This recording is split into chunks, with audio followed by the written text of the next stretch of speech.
ಸತೀಶ್ ಜಾರಕಿಹೊಳಿ ನಿವಾಸದಲ್ಲಿ ಗೆಸ್ಟಿ ನಾಯಕರು ಸಭೆಯನ್ನು ನಡೆಸಲಿದ್ದು ಬೆಂಗಳೂರಿನ ಗಲ್ಫ್ ಲಿಂಕ್ ರಸ್ತೆಯಲ್ಲಿರುವಂತಹ ಸರ್ಕಾರಿ ನಿವಾಸ ಇದು.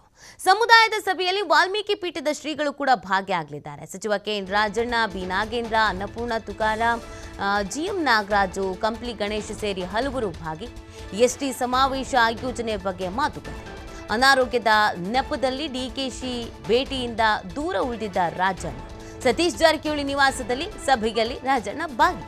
ಸಂಪುಟ ಪುನರ್ರಚನೆ ವೇಳೆ ರಾಜಣ್ಣ ಕೈಬಿಟ್ರೆ ಪರ ನಿಲ್ಲುವಂತೆ ಶ್ರೀಗಳ ಸಲಹೆ. ಇಡೀ ಸಮುದಾಯ ಬೆನ್ನಿಗೆ ನಿಲ್ಲಲಿದೆ ಅಂತ ಪ್ರಸನ್ನಾನಂದಪುರಿಗಳು ಹೇಳಿದ್ದಾರೆ. ನಾಗೇಂದ್ರಗೆ ಸಚಿವ ಸ್ಥಾನ ಕೊಡುವಂತೆ ಡಿಮ್ಯಾಂಡ್ಗೂ ಕೂಡ ನಿರ್ಧರಿಸಲಾಗಿದೆ. ತೀವ್ರ ಕುತೂಹಲ ಮೂಡಿಸ್ತಾ ಇದೆ ಎಸ್ಟಿ ನಾಯಕರ ಸಭೆ. ಸೊ ಕಾಂಗ್ರೆಸ್ನಲ್ಲಿ ಒಂದಷ್ಟು ಬೆಳವಣಿಗೆಗಳನ್ನ ನಿರಂತರವಾಗಿ ಗಮನಿಸ್ಕೊಂಡು ಬರ್ತಾ ಇದ್ದೀವಿ. ಇದೀಗ ಎಸ್ಟಿ ನಾಯಕರುಗಳೆಲ್ಲ ಒಂದಾಗಿ ಒಂದು ಸಭೆಯನ್ನ ನಡೆಸೋದಕ್ಕೆ ಕಾರಣ ಏನು ಅಂತ ಅಂದ್ರೆ, ನಾವು ಒಗ್ಗಟ್ಟಾಗಿದ್ದೀವಿ ಅನ್ನುವಂಥ ಒಂದು ಮೆಸೇಜನ್ನು ಪಾಸ್ ಮಾಡೋದಕ್ಕೆ, ಜೊತೆಗೆ ಈ ಸಮುದಾಯದ ಎಲ್ಲರೂ ಕೂಡ ಒಬ್ಬರ ಬೆನ್ನಿಗೆ ಇನ್ನೊಬ್ರು ನಿಂತ್ಕೊಳ್ಳೋ ರೀತಿ. ಯಾರಿಗಾದ್ರೂ ಏನಾದ್ರು ಸಮಸ್ಯೆ ಆಯಿತು ಅಂತಂದರೆ, ಈಗ ರಾಜಣ್ಣ ಅವರನ್ನು ಸಂಪುಟದಿಂದ ಬಿಡಬೇಕು ಅನ್ನುವಂಥ ವಿಚಾರಕ್ಕೆ ಸಂಬಂಧಪಟ್ಟಂತೆಗೆ ಒಂದು ವೇಳೆ ಸಂಪುಟದಿಂದ ಬಿಡೋದೇ ಆದರೆ ಅವ್ರ ಬೆನ್ನಿಗೆ ನೀವು ನಿಂತ್ಕೊಳ್ಬೇಕು. ಇನ್ನೊಂದು ಕಡೆಯಲ್ಲಿ ನಾಗೇಂದ್ರ ಅವರಿಗೆ ಸಚಿವ ಸ್ಥಾನವನ್ನು ಕೊಡಲೇಬೇಕು. ಸೊ ಇದೆಲ್ಲದಕ್ಕೂ ಕೂಡ ಒಗ್ಗಟ್ಟಾಗಿ ಒಟ್ಟಿಗೆ ಧ್ವನಿ ಎತ್ತೋಣ ಅನ್ನುವಂಥ ನಿಟ್ಟಿನಲ್ಲಿ ಪ್ಲಾನ್ ಮಾಡ್ಕೊಂಡಿದ್ದಾರೆ.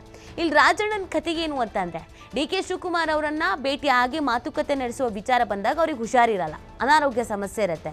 ಆದರೆ ಸತೀಶ್ ಜಾರಕಿಹೊಳಿ ಅವರ ನಿವಾಸದಲ್ಲಿ ಒಂದು ಚರ್ಚೆ ಆಗುತ್ತೆ, ಒಂದು ಮೀಟಿಂಗ್ ಆಗುತ್ತೆ ಅಂತಂದರೆ ರಾಜಣ್ಣ ಅವರು ಹಾಜರಾಗ್ತಾರೆ ಅನ್ನುವಂಥ ವಿಚಾರ. ಸೊ ಇದು ಸಾಕಷ್ಟು ಚರ್ಚೆಗೆ ಮತ್ತು ಕುತೂಹಲಕ್ಕೆ ಕಾರಣವಾಗ್ತಾ ಇರೋದು. ರಾಜಣ್ಣ ಅವರು ಡಿ.ಕೆ. ಶಿವಕುಮಾರ್ ಅವರ ವಿರುದ್ಧವಾಗಿ ನಿರಂತರವಾಗಿ ಮಾತನಾಡ್ಕೊಂಡು ಬರ್ತಾ ಇದ್ದಾರೆ. ಕಾಂಗ್ರೆಸ್ನಲ್ಲಿ ಒಂದಷ್ಟು ಅಸಮಾಧಾನದಲ್ಲಿ ಅತಿ ಹೆಚ್ಚು ಉರಿಯುವ ಬೆಂಕಿಗೆ ತುಪ್ಪ ಹಾಕಿದ್ಯಾರು ಅಂತಂದರೆ ಅದು ಈ ರಾಜಣ್ಣ ಅವರು. ಹಿರಿಯ ನಾಯಕರಾದ್ರೂ ಕೂಡ ಎಲ್ಲಿ ಹೇಗೆ ಮಾತಾಡಬೇಕು ಅಂತ ಗೊತ್ತಿದ್ರೂ ಕೂಡ ಬೇಕು ಅಂತ ಮಾಧ್ಯಮಗಳ ಮುಂದೆ ಬಂದು ಡಿ.ಕೆ. ಶಿವಕುಮಾರ್ ಅವರ ವಿರುದ್ಧವಾಗಿ ಹರಿಹಾಯ್ತಾ ಇದ್ರು. ಡಿ.ಕೆ. ಶಿವಕುಮಾರ್ ಅವರನ್ನು ಭೇಟಿಯಾಗಿ ಒಂದಷ್ಟು ಮಾತುಕತೆ ನಡೆಸ್ಕೊಂಡು ಅವ್ರ ನಡುವೆ ಏನು ಅಸಮಾಧಾನ ಇದೆ, ಏನು ಭಿನ್ನಾಭಿಪ್ರಾಯ ಇದೆ, ಅದನ್ನು ಶಮನ ಮಾಡ್ಕೊಳ್ಬಹುದಿತ್ತು, ಇತ್ಯರ್ಥ ಮಾಡ್ಕೊಳ್ಬಹುದಿತ್ತು. ಆದರೆ ರಾಜಣ್ಣ ಅವರಿಗೆ ಡಿ.ಕೆ. ಶಿವಕುಮಾರ್ ಅವರನ್ನು ಭೇಟಿ ಆಗೋದು ಅಂದಿದ ತಕ್ಷಣ ಏಕ್ದಮ್ ಅನಾರೋಗ್ಯ ಕಾಡ್ಬಿಡತ್ತೆ, ಆರೋಗ್ಯ ಸಮಸ್ಯೆ ಕಾಡ್ಬಿಡತ್ತೆ. ಅದೇ ಸತೀಶ್ ಜಾರಕಿಹೊಳಿ ಅವರು ಮನೆಯಲ್ಲೂ ಒಂದು ಮೀಟಿಂಗ್ ನಡೆಯುತ್ತೆ ಅಂತಂದರೆ ಅವರ ಆರೋಗ್ಯ ತುಂಬ ಚೆನ್ನಾಗಿರುತ್ತೆ. ಸೊ ಈ ಎಲ್ಲವೂ ಕೂಡ, ಈ ನಡವಳಿಕೆಗಳಾಗಿರ್ಬೋದು, ಇವರ ಚಲನವಲನಗಳಾಗಿರ್ಬೋದು, ಇದೆಲ್ಲವೂ ಒಂದು ಕಡೆಯಲ್ಲಿ ಇಂಪ್ಯಾಕ್ಟ್ ಆಗ್ತಾ ಇರೋದು ಯಾವುದಕ್ಕೆ ಅಂತ ಅಂದರೆ ಅದು ಕಾಂಗ್ರೆಸ್ ಅನ್ನುವಂಥ ರಾಷ್ಟ್ರೀಯ ಪಕ್ಷಕ್ಕೆ.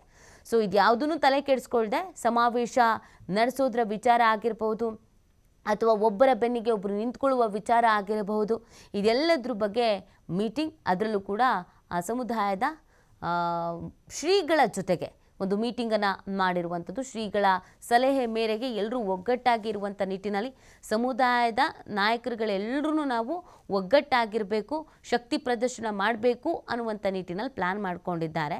ಸೊ ಇದು ಯಾವ ಥರ ಮೆಸೇಜ್ ಪಾಸ್ ಆಗಿದೆ ಕಾಂಗ್ರೆಸ್ನ ಒಳಗಡೆ, ಆಂತರಿಕವಾಗಿ ಇದು ಎಷ್ಟರ ಮಟ್ಟಿಗೆ ಪರಿಣಾಮವನ್ನು ಬೀರತ್ತೆ ಅನ್ನೋದು ಬಹಳ ಇಂಪಾರ್ಟೆಂಟ್ ಆಗತ್ತೆ. ಮಲ್ಲಿಕಾರ್ಜುನ ಖರ್ಗೆ ಅವರನ್ನು ಡಿ.ಸಿ.ಎಂ ಭೇಟಿ ಆಗ್ತಾರೆ ಅಂತಂದಾಗ ಅದಕ್ಕೂ ಕೂಡ ನಾನಾ ರೀತಿಯಾದಂಥ ಚರ್ಚೆಗಳು ಹುಟ್ಕೊಳ್ಳುತ್ತೆ, ಅನುಮಾನಗಳು ಹುಟ್ಕೊಳ್ಳುತ್ತೆ, ಆ್ಯಂಗಲ್ಸ್ಗಳು, ಆಯಾಮಗಳನ್ನು ಪಡ್ಕೊಳ್ಳುತ್ತೆ. ಅದೇ ರೀತಿಯಾಗಿ ಈ ಸಮುದಾಯದ ಮೀಟಿಂಗ್ ಏನಿದೆ ಇದು ಕೂಡ ಅಷ್ಟೇ ಮಟ್ಟಿಗೆ ಕುತೂಹಲಕ್ಕೆ ಕಾರಣವಾಗ್ತಾ ಇದೆ. ನಾಯಕರುಗಳು ಈ ಮೀಟಿಂಗ್ ಬಗ್ಗೆ ಏನು ಹೇಳ್ತಾರೆ, ಏನು ಉದ್ದೇಶ ಇತ್ತು, ನಿಜವಾಗಿ ಇದರ ಉದ್ದೇಶ ಏನಾಗಿತ್ತು, ಇದೆಲ್ಲವೂ ಕೂಡ ಬಹಳ ಇಂಪಾರ್ಟೆಂಟ್. ಈ ಬಗ್ಗೆ ಮತ್ತಷ್ಟು ಮಾಹಿತಿಯನ್ನು ನೀಡ್ತಾರೆ ನಮ್ಮ ಪ್ರತಿನಿಧಿ ಶಿವು. ಕಾಂಗ್ರೆಸ್ನಲ್ಲಿ ಒಂದಷ್ಟು ಬದಲಾವಣೆಗಳು, ಬೆಳವಣಿಗೆ ಆಗುವಂಥ ಎಲ್ಲ ನಿರೀಕ್ಷೆಗಳಂತೂ ಇದೆ. ಇದೀಗ ಸಮುದಾಯದ ಸಭೆಯಲ್ಲಿ ವಾಲ್ಮೀಕಿ ಪೀಠದ ಶ್ರೀಗಳು ಸೇರಿದಂತೆ ನಾಯಕರುಗಳ ಭಾಗಿಯ ವಿಚಾರ, ಚರ್ಚೆಯ ವಿಚಾರ ಎಷ್ಟರ ಮಟ್ಟಿಗೆ ಇದೀಗ ಕುತೂಹಲ ಕಾರಣವಾಗ್ತಾ ಇದೆ? ಖಂಡಿತ ನೀತಿ. ಯಾಕೆಂದ್ರೆ ಸತೀಶ್ ಜಾರಕಿಹೊಳಿ ನಿವಾಸದಲ್ಲಿ ಪದೇ ಪದೇ ದಲಿತ ಸಚಿವರು ಸಭೆಗಳನ್ನ ಸೇರ್ತಾ ಇದ್ರು. ಪರಮೇಶ್ವರ್ ಮಹದೇವಪ್ಪ ಹಾಗೆ ಕೆ.ಎನ್. ರಾಜಣ್ಣ ಅವರು. ಯಾವಾಗ ಕೆಪಿಸಿಸಿ ಅಧ್ಯಕ್ಷರ ಬದಲಾವಣೆ, ಮುಖ್ಯಮಂತ್ರಿಗಳ ಬದಲಾವಣೆ ವಿಚಾರ, ದಲಿತ ಸಿಎಂ ವಿಚಾರದ ಬಗ್ಗೆ ಚರ್ಚೆಗಳು ಪ್ರಾರಂಭ ಆದವು, ಕಾಂಗ್ರೆಸ್ ಪಕ್ಷ ಹಾಗೆ ಸರ್ಕಾರಕ್ಕೆ ಇದರಿಂದ ಡ್ಯಾಮೇಜ್ ಆಗತ್ತೆ ಅನ್ನುವಂತ ಕಾರಣಕ್ಕೆ ಹೈಕಮಾಂಡ್ ಮಧ್ಯಪ್ರವೇಶವನ್ನು ಮಾಡಿತ್ತು. ತದನಂತರ ಇದಕ್ಕೆ ಬ್ರೇಕ್ ಅನ್ನ ಹಾಕಿತ್ತು. ಅಲ್ಲಿಂದ ಈಚೆಗೆ ಯಾವುದೇ ಹೇಳಿಕೆಗಳನ್ನು ಕೂಡ, ವಿವಾದಾತ್ಮಕ ಹೇಳಿಕೆಗಳನ್ನ ಕೊಟ್ಟಿರಲಿಲ್ಲ. ಜೊತೆಗೆ ಸಭೆಗಳಿಗೂ ಕೂಡ ಸಂಪೂರ್ಣವಾಗಿ ಬ್ರೇಕ್ ಬಿದ್ದಿತ್ತು. ಆದ್ರೆ ನಿನ್ನೆಯಿಂದ ಮತ್ತೆ ಸಚಿವರ ನಿವಾಸದಲ್ಲಿ ಸಭೆ ಸೇರುವಂತಹ ಪ್ರಯತ್ನಗಳು ನಡೆದಿದೆ. ಸತೀಶ್ ಜಾರಕಿಹೊಳಿ ಅವರ ಸರ್ಕಾರಿ ನಿವಾಸದಲ್ಲಿ ನಿನ್ನೆ ಎಸ್ಟಿ ಸಮುದಾಯದ ಶಾಸಕರು, ಮುಖಂಡರು ಹಾಗೆ ಸ್ವಾಮೀಜಿಗಳ ಸಭೆ ನಿನ್ನೆ ರಾತ್ರಿ ನಡೆದಿದೆ. ಸಭೆಯಲ್ಲಿ ಗಂಭೀರವಾಗಿ ಹಲವು ವಿಷಯಗಳ ಬಗ್ಗೆ ಚರ್ಚೆ ಆಗಿದೆ. ಸಭೆಯಲ್ಲಿ ಸಚಿವರಾಗಿರುವಂತಹ KN ರಾಜಣ್ಣ ಅವರು ಕೂಡ ಭಾಗಿಯಾಗಿದ್ದಾರೆ. ಹಾಗೆ ಮಾಜಿ ಸಚಿವ ನಾಗೇಂದ್ರ ಸೇರಿದಂತೆ ಹಲವು ST ಸಮುದಾಯದ ನಾಯಕರು ಕೂಡ ಸಭೆಯಲ್ಲಿ ಭಾಗಿಯಾಗಿದ್ರು. ಹಾಗೆ ಪ್ರಸನ್ನಾನಂದಪುರಿ ಶ್ರೀಗಳು ಕೂಡ ಸಭೆಯಲ್ಲಿ ಭಾಗಿಯಾಗಿದ್ದಾರೆ. ಇಲ್ಲಿ ಗಮನಿಸಬೇಕಾಗಿರುವಂತದ್ದು, ನಿನ್ನೆ ಸಂಜೆ ಯಾವ ಅಧಿವೇಶನ ಮುಗಿದ ನಂತರ ಸಹಕಾರ ಸಂಘದ ಒಂದು ಸಭೆಯನ್ನ ರಾಜಣ್ಣ ಅವರ ಕಚೇರಿಯಲ್ಲಿ ಆಯೋಜನೆ ಆಗಿತ್ತು. ವಿಧಾನಸೌಧ 3ನೇ ಮಹಡಿಯಲ್ಲಿರುವಂತ ರಾಜಣ್ಣ ಅವರ ಕಚೇರಿಯಲ್ಲಿ DK ಶಿವಕುಮಾರ್, ಲಕ್ಷ್ಮಣ್ ಸವದಿ ಸೇರಿದಂತೆ ಶಿವಾನಂದ ಪಾಟೀಲ್ ಹಾಗೆ ಕೆಲವು ಶಾಸಕರು ಕೂಡ ಒಂದು ಸಭೆಗೆ ಹಾಜರಾಗಿದ್ರು. ಆದ್ರೆ ರಾಜಣ್ಣ ಅವರು ಆ ಸಭೆಗೆ ಆಗಮಿಸಿರ್ಲಿಲ್ಲ. ಅನಾರೋಗ್ಯದ ಕಾರಣವನ್ನ ಕೊಟ್ಟು ಅವರು ನಿವಾಸಕ್ಕೆ ತೆರಳಿದ್ರೆ 20 ನಿಮಿಷಗಳ ಕಾಲ DCM DK ಶಿವಕುಮಾರ್ ಸೇರಿದಂತೆ ಆ ನಾಯಕರು ರಾಜಣ್ಣ ಅವರ ಕಚೇರಿಯಲ್ಲೇ ರಾಜಣ್ಣ ಅವರಿಗೆ ಕಾದು ನಂತರ ವಾಪಸ್ ಆಗಿದ್ರು. ಆದ್ರೆ ನಿನ್ನೆ ಸತೀಶ್ ಜಾರಕಿಹೊಳಿ ಅವರ ನಿವಾಸದಲ್ಲಿ ನಡೆದಂತ ಸಭೆಯಲ್ಲಿ ರಾಜಣ್ಣ ಅವರು ಭಾಗಿಯಾಗ್ತಾರೆ. ಇದು ಒಂದು ಕಡೆ ಕುತೂಹಲವನ್ನ ಮೂಡಿಸ್ತಾ ಇದೆ.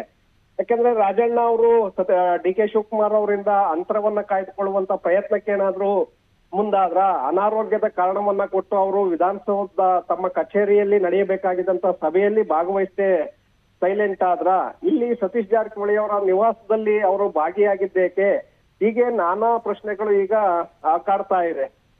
ಇದರ ಜೊತೆಗೆ ST ಸಮುದಾಯದ ಶಾಸಕರ ಮತ್ತೆ ನಾಯಕರ ಸ್ವಾಮೀಜಿಗಳ ಸಭೆಯಲ್ಲಿ ಹಲವು ವಿಷಯಗಳ ಬಗ್ಗೆ ಚರ್ಚೆ ಆಗತ್ತೆ. ಸಂಪುಟ ಪುನಾರಚನೆ ಸಂದರ್ಭದಲ್ಲಿ ರಾಜಣ್ಣ ಅವರನ್ನ ಕೈ ಬಿಡುವಂತಹ ಸನ್ನಿವೇಶ ಎದುರಾಗಿದ್ದೇ ಆದ್ರೆ ಆಗ ಇಡೀ ಸಮುದಾಯ ಅವರ ಬೆನ್ನಿಗೆ ನಿಲ್ಬೇಕು ಅನ್ನುವಂತ ನಿರ್ಧಾರವನ್ನ ಅಲ್ಲಿ ತೆಗೆದುಕೊಳ್ಳಲಾಗಿದೆ ಅನ್ನುವಂತ ಮಾಹಿತಿಗಳು ಕೂಡ ಸಿಗ್ತಾ ಇದೆ. ಹಾಗೆ ತಮ್ಮ ಸಮುದಾಯದಿಂದ ಸತೀಶ್ ಜಾರಕಿಹೊಳಿ ಅವರನ್ನ ಮುಖ್ಯಮಂತ್ರಿಯಾಗಿ ಮಾಡ್ಬೇಕು ಮುಂದಿನ ದಿನಗಳಲ್ಲಿ. ಹಾಗಾಗಿ ನಾವು ಎಲ್ಲರೂ ಕೂಡ ಇಡೀ ಸಮುದಾಯ ಅವರ ಬೆನ್ನಿಗೆ ನಿಲ್ಲಬೇಕು ಅನ್ನುವಂತ ನಿಟ್ಟಿನಲ್ಲೂ ಕೂಡ ನಿನ್ನೆ ಸಭೆಯಲ್ಲಿ ನಿರ್ಧಾರವನ್ನ ತೆಗೆದುಕೊಳ್ಳಲಾಗಿದೆ. ಹಾಗೆ ನಾಗೇಂದ್ರ ಅವರನ್ನ ಏನು ಸಚಿವ ಸ್ಥಾನದಿಂದ ವಾಲ್ಮೀಕಿ ಹಗರಣದ ಆರೋಪದಲ್ಲಿ ಕೆಳಗೆ ಇಳಿದಿದ್ರು, ಈಗ ಮತ್ತೆ ಅವರನ್ನ ಸಂಪುಟದ ಒಳಗಡೆ ಜಾಯಿನ್ ಮಾಡ್ಬೇಕು ಅನ್ನುವಂತ ನಿಟ್ಟಿನಲ್ಲೂ ಕೂಡ ಆ ಒಂದು ಸಭೆಯಲ್ಲಿ ಚರ್ಚೆ ಆಗಿದೆ ಅನ್ನುವಂತ ಮಾಹಿತಿಗಳು ನಮ್ಗೆ ಸಿಕ್ಕಿದೆ. ಹಾಗಾಗಿ ಈ ಸಚಿವರ ಒಂದು ಶಾಸಕರ ಮತ್ತೆ ನಾಯಕರ ಸ್ವಾಮೀಜಿಗಳ ಸಭೆ ಸಾಕಷ್ಟು ಮಹತ್ವವನ್ನ ಪಡ್ಕೊಳ್ತಾ ಇದೆ. ಮತ್ತೆ ಸತೀಶ್ ಜಾರಕಿಹೊಳಿ ಅವರ ನಿವಾಸ ಸಭೆಗಳಿಗೆ ಆಕ್ಟಿವ್ ತಾಣವಾಗ್ತಾ ಇದೆ. ನೆಕ್ಸ್ಟ್ ದಲಿತ ಸಚಿವರು ಕೂಡ ಒಂದು ಸಭೆಗಳಲ್ಲಿ ಭಾಗವಹಿಸುವಂತ ಸಾಧ್ಯತೆಗಳಿದೆ. DK ಶಿವಕುಮಾರ್ ಅವರ ವಿರುದ್ಧವಾಗಿ ಮತ್ತೆ ತಮ್ಮ ರಣತಂತ್ರಗಳನ್ನ ರೂಪಿಸುವಂತ ಅವಕಾಶಗಳು ಕೂಡ ಹೆಚ್ಚಿದೆ. ನೀತಿ ಓಕೆ ಶಿವ, ಈಗ DK ಶಿವಕುಮಾರ್ ಅವರನ್ನ ಭೇಟಿಯಾಗುವ ವಿಚಾರದಲ್ಲಿ ರಾಜಣ್ಣ ಅವರ ಆರೋಗ್ಯ ಸರಿ ಇರೋದಿಲ್ಲ. ಆದರೆ ಸಮುದಾಯದ ಮೀಟಿಂಗ್, ಸತೀಶ್ ಜಾರಕಿಹೊಳಿ ಅವರ ಮನೇಲಿ ಮೀಟಿಂಗ್ ನಡೆಯುತ್ತೆ ಅಂತಂದರೆ ರಾಜಣ್ಣ ಅವರು ಭಾಗಿಯಾಗ್ತಾರೆ ಅನ್ನುವಂಥ ವಿಚಾರ ಇದೆಯಲ್ಲ, ಇದು ಒಂದು ರಾಂಗ್ ಮೆಸೇಜನ್ನೇ ಪಾಸ್ ಮಾಡ್ತಾ ಇದೆ. ಅಲ್ಲಿಗೆ ರಾಜಣ್ಣ ಅವ್ರಿಗೂ ಕೂಡ DK ಶಿವಕುಮಾರ್ ಅವ್ರ ಜೊತೆಗೆ ಏನು ಅಸಮಾಧಾನ ಇದೆಯೋ, ಭಿನ್ನಾಭಿಪ್ರಾಯ ಇದೆಯೋ ಅದನ್ನು ಸರಿ ಮಾಡ್ಕೊಳ್ಬೇಕು ಅನ್ನುವಂಥ ಉದ್ದೇಶವೂ ಇದ್ದಂಗೆ ಕಾಣಿಸ್ತಾ ಇಲ್ಲ. ಸೊ ಅಂದರೆ ಅಂತರ ಮತ್ತಷ್ಟು ಜಾಸ್ತಿ ಆಗುವ ನಿಟ್ಟಿನಲ್ಲೇ ನಾಯಕರು ಕೂಡ ಯೋಚನೆ ಮಾಡ್ತಾ ಇದ್ದಾರಾ ಅಂತ. ಓಕೆ, ಕರೆ ಕಟ್ ಆಗಿದೆ. ಥ್ಯಾಂಕ್ ಯು ಶಿವ ತಮ್ಮ ಡೀಟೇಲ್ಸ್ಗಾಗಿ.